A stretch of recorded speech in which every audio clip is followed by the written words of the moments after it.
All right, Georgia with a big old line to have to cover against Tennessee. They're a 10-point favorite or 10.5. It depends on where you get this game. And I'm going to take the Dogs, I'm pretty sure. I want to see if it lines up at like 11 or something like that. I don't know that that will be the case, but I mean, 10, that's a lot. I'm just going to tell you that right now. Georgia is, and here's a couple things. Georgia has played 108 games where they've been a 10-point favorite or more in the last 14 seasons. They were 103-5 straight up in those games. They are 26-0 on the road in those scenarios. What were those road games? I'll just read some of them. You know, that from 10 to all the way up to as high as it went was Ole Miss in 11, Kentucky in 14, Tennessee in 17, Georgia Tech in 17, Tennessee in 13. They barely won that one. 11, Vanderbilt. They barely won that one. Missouri on the road in 20 and 18. They both won those kind of convincingly. Auburn in 21, Auburn in 12, Mississippi State in 22 last year, Vanderbilt in 17, Kentucky in 20, Tennessee in 21, Vanderbilt in 15, South Carolina in 20, Vanderbilt in 19, Kentucky last year, Tennessee in 19, South Carolina in last year, Kentucky, Georgia Tech, Arkansas on the road in 20 to open the year, Mizzou last year on the road, Georgia Tech 2 years ago, and then Vanderbilt with just really the most lopsided in road for the Dogs. They won all those games. The Missouri game was tight. The Tennessee game in 13. The Missouri game last year was tight. The Tennessee game in 13 was tight. Tennessee's been on this list a couple of times, and we'll see if this thing stays at 10. People may push it down some. That's fine. Whatever. Tennessee winning this game would be sort of one of the upsets of the year in college football. It just would. And I just, the way that both teams are playing, I think had Tennessee not lost or not played the way they did this weekend, it'd be a different conversation for me. But I just don't see it. I just don't see it right now. But these are early lines; they can shift. You got like there's a lot of fun lines out here this week. You got Clemson as a touchdown favorite over North Carolina. South Carolina is a 2-point dog at home to Kentucky. Mizzou is an 11.5-point favorite over the Gators. I mean, what if they don't cover? I mean, what if Florida goes out to Middle Earth and loses by like 20? What happens then? I don't think we know the answer to that. At least I don't. So I think that this is, one of those games where Georgia knows it's the better team. They can sort of smell all this. And when that's the case, I think that it's only a matter of time. And I think that's sort of the challenge for Tennessee, whoever. There's just so few games left to play, y'all, that it's that time of the year. Hey, check out Eco Poly. You've seen this chair right now. It's one of the awesome items that they have out there. You can get this. It's 20-year warranty on it, made of completely recycled plastics. It's awesome. I would highly encourage you checking them out. The link is down below. You're going to get 15% off of any order, and you're going to get free shipping, which is a big deal for sure. But I think that when you look at the situation for Tennessee,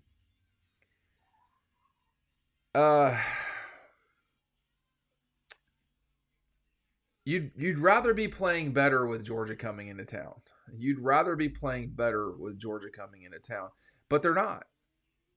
And there's not much that you can do about that at this point. I mean, Tennessee has hit the moment in Josh Heupel's time there where you've seen them really play well and win an Orange Bowl, which is a major game.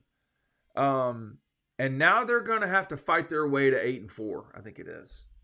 Maybe fight their way to 9-3 is probably a better way of putting it. I mean, they're going to crush Vanderbilt. So they're ranked, in the top 20. They probably, even with a loss to Georgia, would be ranked in the top 20 after this. But they're undefeated at home. They've won a lot of games, and they've won a lot of games in Neyland in a row. I can't remember how many it is. It's close to 20. That's a lot, and that's a lot.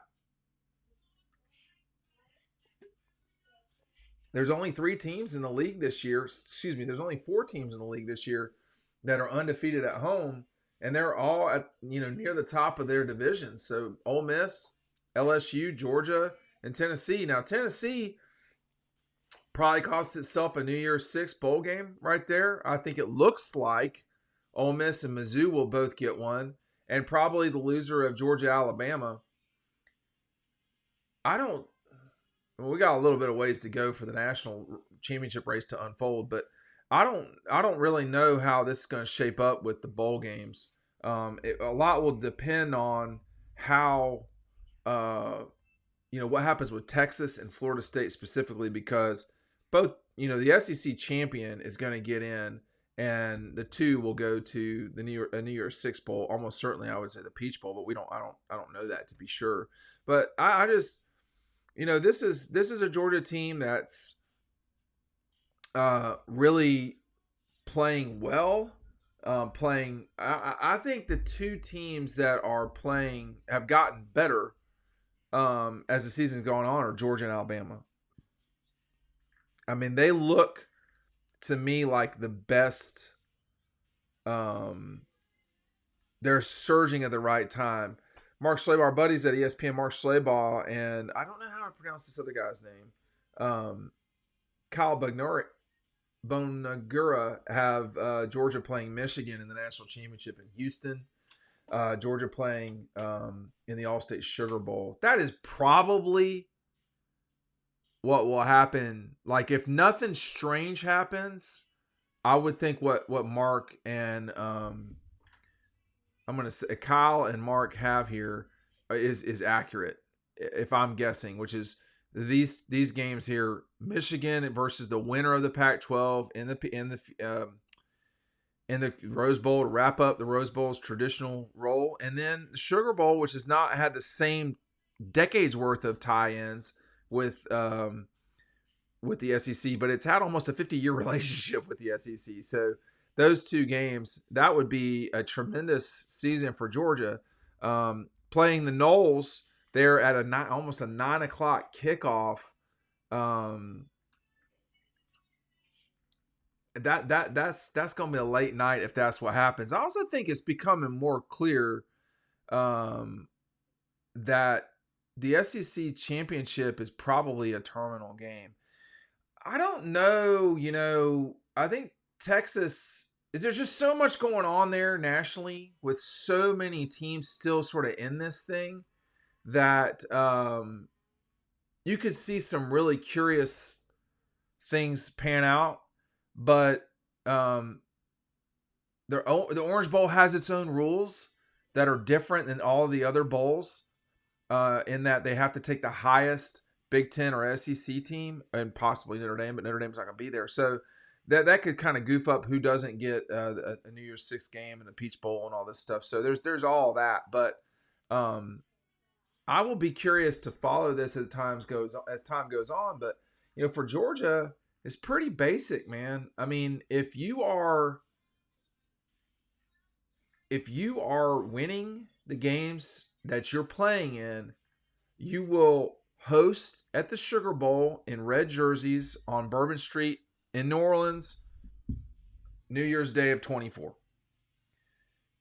If you take care of business against Tennessee, if you beat Alabama, I mean, I don't think I really need to talk about the Georgia Tech game, but I will that week. I will respect the fact that game is being played. But there's going to be a lot ahead of Georgia as time goes on here. I think, just looking at this thing, this 10-point line for me is low. That said, it's not like Georgia's, we've not seen Georgia on the road a lot in terms of true road situations. The first 4 games, they were in Athens. And then you had the game at Auburn where they saved themselves. They played in Nashville. I mean, was that a road game? And then, in Jacksonville, Again, was that a road game? So here's your second test of the season on the road. If you've played at Auburn, that will prepare you for Neyland. I also think if this game were earlier in the season, it would be much more complicated, much more difficult. But we know so much about Tennessee now that it's Tennessee's going to have to not just play the best game they played this season. I think they'd have to play even better than that in a way. And when you look at the Vols, they can really score. They've gotten better on defense, but that just hasn't mattered for anybody against Georgia. I mean, they seem to really score a lot of points on everybody. And then the same thing that jumps out constantly with all these teams, and it will be the case with Alabama too. These teams Georgia's playing now, they commit a lot of penalties. I mean, again, for Tennessee, almost 9 penalties a game, y'all. That's too many. That's too many. Now, they played at Florida, at Alabama, at Kentucky, and at Mizzou. That's a pretty rough stretch, I have to say, for road games. I mean, you got some legit challenges there. The Swamp, you're playing in Tuscaloosa, you're playing a rivalry game against Kentucky, and then you're going to Middle Earth, all right? But it's too many penalties. There's too many penalties. So I don't like it. Now, again, as I've talked about, the only word Tennessee's not lost at home in a long time. So there's that. But they're 3-3 in the league. Georgia's just so much a better team. And you just look for turnover margin. They're not horrible, Tennessee, at turnover margin, but Georgia's not bad at that. Is this going to be a bad game for them on that front? There's all sorts of stuff that you could sort of look at to see, hey, does this make sense to look at? Is this like a problem here? I mean, we know with Joe Milton what he can do. I mean, he can be dangerous. He has as live an arm as I've seen in a while in college football. I mean, this guy can sling it, but it's got to go to the right place. You know what I mean? Like, it can't be that you're, sort of all over the place. He's pretty consistent. He's actually slightly better on the road in terms of completion percentages, but he's 64% at home, 10 touchdowns, 3 interceptions. It's fine. I mean, he can run now, no doubt about that. No doubt about that. But even that, he's a little bit worse on the road than he is at home running it. But he's dangerous, man. I mean, like, he will be a good player to deal with in terms of dealing with Jalen Milroe. But I think Milton might be better quarterbacking. I think Milroe's way more dangerous running it. I mean, he's just dangerous for sure. So, I don't know. Not a lot of sacks. Stuff doesn't necessarily jump out when you look at the numbers, but this is going to be hard for Tennessee, and they need to get out to a hot start. They need to get it rolling. They really got banged up against Mizzou. I mean, there were a lot of guys getting hurt for Tennessee, and that's too bad. But injuries are a part of this thing. Don't tell Ohio State that. I know they're pretty sensitive these days. Everybody in the Big Ten is super sensitive right now. I mean, what's going on up there, y'all? Let's just say y'all is multiple people for those of us watching in the Big Ten.